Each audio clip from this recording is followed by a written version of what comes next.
Okay, some NHL news to discuss. It's disappointing, actually.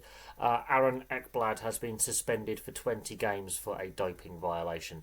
Am I surprised this has happened? No. Am I disappointed it has happened? Yes. But here's another thing that annoys me, and I find very frustrating, especially with the NHL. And I've covered this before in a video. When Kuznetsov got suspended by the IIHF for testing positive for cocaine. The IIHF gave him 4 years as a ban. The NHL gave him, I think, 2 months, which is the equivalent to 20 games. And the NHL again has come up with a very poor response to a player failing a drugs test.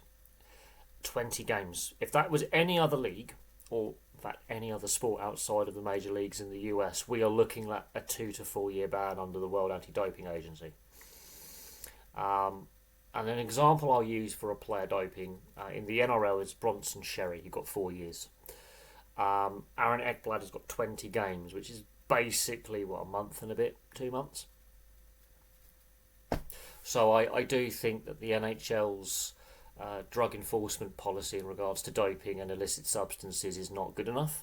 It's not enough of a deterrent that a player can only he'll get a 20 game suspension. That is bad that's poor in my opinion, and that's a criticism I have of the NHL and the other major leagues as well in North America. Some of their doping policies and doping bans or length of them is pitiful.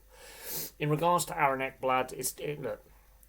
His statement he's released, he says he claims he was recovering from injury recovery, and he wasn't aware that the substances he was taking were on the banned list, which I don't buy that as an excuse. I'm sorry, I don't buy that.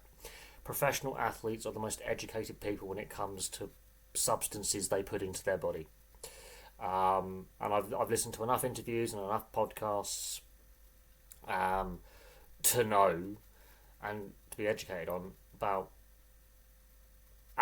professional sportsmen and women, and what they put in their bodies.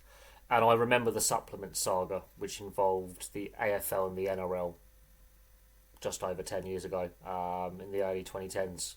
And this raised a lot of questions about team doctors and what team doctors and team videos were actually telling their athletes, and how much scrutiny was on the supplements side of things and medication side of things, because a lot of athletes were trusting of the doctors, and they knew what they could and couldn't take. They knew what banned lists were, and they were told that the substances they were being given were all good.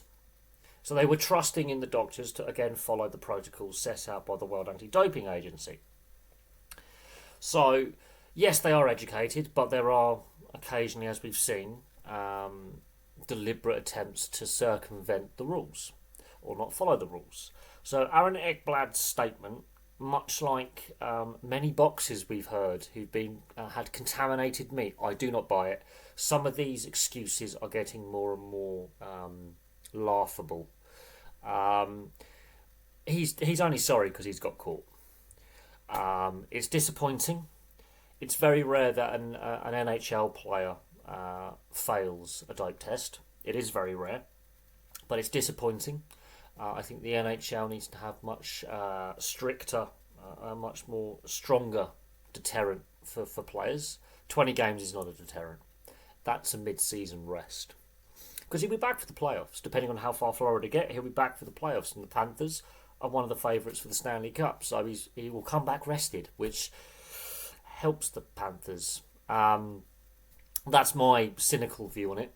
But it's disappointing. I think the NHL needs to have a much stronger deterrent than 20 games. I don't think that's good enough.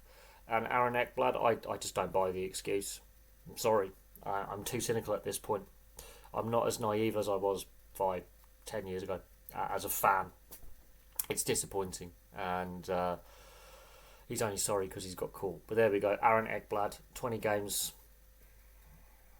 I think there will be more players who get caught, but the numbers of players who get caught is pathetically low. There's a percentage of players who are abusing recreational drugs and performance enhancing substances, and from what we can gather, they get tested twice a year, once in pre-season, once in the regular season, on average.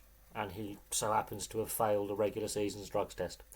So it's not a good look for the NHL in regards to the length of suspension. And it's not a good look for Aaron Ekblad because now people will question his integrity. But there we go. Thank you very much for watching. Place your thoughts on the suspension in the comments section below. And I'll have some more content for you guys very, very soon.